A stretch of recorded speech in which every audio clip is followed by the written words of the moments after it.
fédération engagée. Et je suis arrivé un peu tardivement, vous m'excuserez.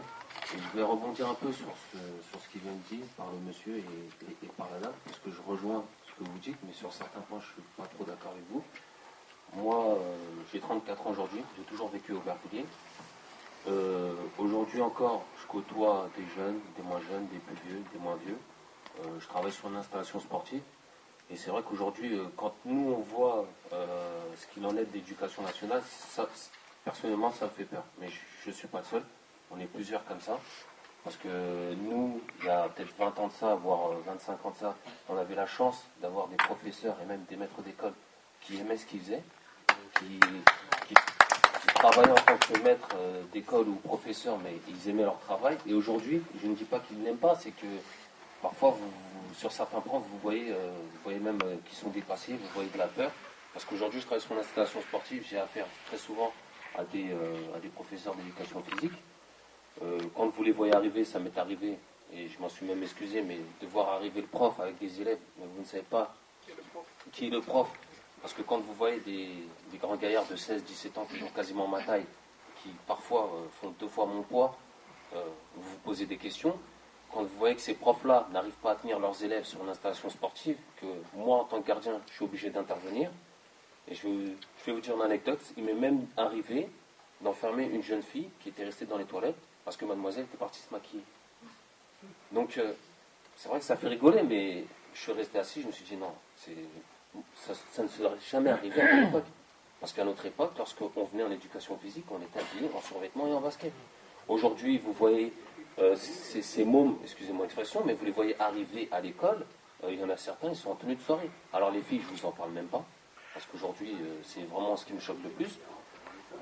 Après, c'est vrai qu'on est issu de quartiers populaires, mais il faut savoir que dans les quartiers populaires, vous avez énormément de talent. Vous avez des jeunes qui ont énormément de talent. Malheureusement, pour nous, c'est du talent gâché.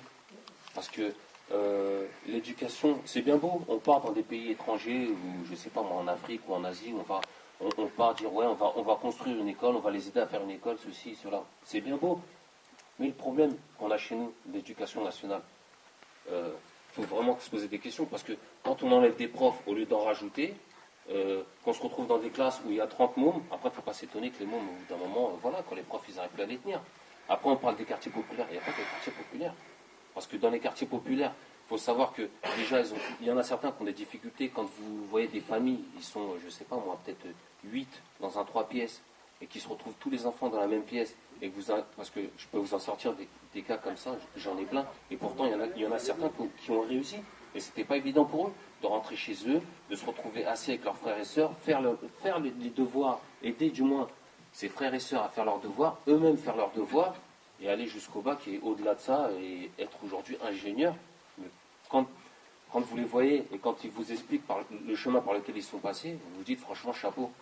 Vous vous dites chapeau. Après, comme disait le monsieur, ceux qui arrivent à s'en sortir, c'est ceux qui lâchent pas l'affaire. Mais c'est pas évident, parce que bon, voilà, il y a... Ils veulent pas le dire, et même ils veulent pas en parler à leurs amis. Voilà, ils veulent pas en parler, ils veulent pas le dire. Donc tous les week-ends, ils se retrouvent à la bibliothèque.